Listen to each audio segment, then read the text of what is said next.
Strategy. BJP Ashwini वैष्णव, धर्मेंद्र प्रधान, भूपेंद्र यादव, मनसुख मांडविया, हरदीप सिंह पुरी, पीयूष गोयल और यहां तक कि पार्टी के राष्ट्रीय अध्यक्ष जेपी नड्डा का भी नाम इसमें शामिल है, इन तमाम दिग्गजों पर दांव लगा सकती है, या यूं कहें कि कठिन सीटों पर दांव लगाकर इन दिग्गजों को वहां पर उतार सकती है।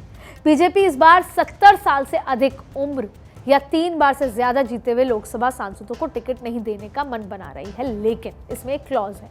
क्लॉज ये है कि अगर कोई सांसद, कोई नेता 70 साल का है या उससे अधिक का है और अगर वो जिताऊ है, उसके इलाके में उसका कोई विकल्प नहीं है, तो वो चुनाव लड़ेगा। वर्तमान लोकसभा में बीजेपी के 56 ऐसे सांसद हैं जिनकी उम्र 70 के पड़ाव के पार हो चुकी है।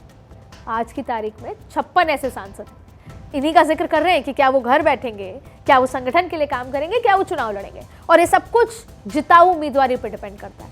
आप 70 से ऊपर हैं, अगर आप जिताऊ हैं, आपका कोई विकल्प नहीं है, वहाँ पर जनता से आपका जुड़ाव है, तो आप चुनाव लड़ सकते हैं। और ये भारतीय जनता पार्टी और खासतौर पर मोदी और अमित शाह पहले क्लियर कर चुके हैं कि जिताऊ उम्मीदवारी ही इकलौता मापदंड है।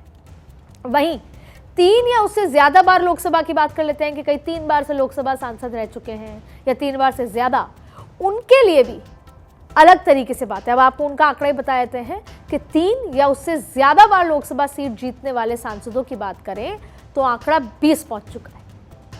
तो 20 ऐसे सांसद हैं जो 3 बार से या 3 बार से ज्यादा से लोकसभा का चुनाव लड़े जा रहे हैं। पार्टी की कोशिश है कि इस बार नए चेहरों को उतारा जाए, क्योंकि हम कहते हैं ना, युवाओं को जोड़ना है, नए लोगों को जोड़ना है, विस्तार करना है पार्टी का, तो वो कहाँ हो सकता है? तो नए चेहरों को जगह दी जाएगी। और इतना ही नहीं, हर लोकसभा सीट से सांसदों का रिपोर्ट कार्ड तैयार किया जा रहा है, तभी तो पता लगेगा कि आप जिताऊ हैं, नहीं है, आपका विकल्प है, नहीं है, आपका काम कैसा था, और आप बेसिकली आप जिताऊ हैं या नहीं। अब इस बार बीजेपी की नज़र युवाओं को लेकर महिलाएं नेताओं पर भी ज़्यादा है। भले ही महिलाओं के लिए आरक्षण अभी समय लगेगा, आरक्षण की बात हो चुकी है, बिल पास हो चुका है, लेकिन इस बार ये माना जा रहा है कि महिलाओं को भी मैदान में उतारने की जो संख्या होगी वो 33 ना हो, लेकिन पहले से ज़्यादा होगी। यानी कुछ बड़ा एक्सपेरिमेंट हो सकता है, और जिसके सामने विपक्ष का हर प्लान फेल भी हो सकता है, क्योंकि विपक्ष अभी तो अपने सीट शेयरिंग पर चर्चा कर रही है, ना उनके पास फिलहाल कोई मुद्दा है। ऐसे में विपक्ष को भी, जैसे कहते हैं कि पुल अप द सॉक्स, यानी उनको अपनी तैयारी में और तेज़ी लानी होगी, रणनीति में।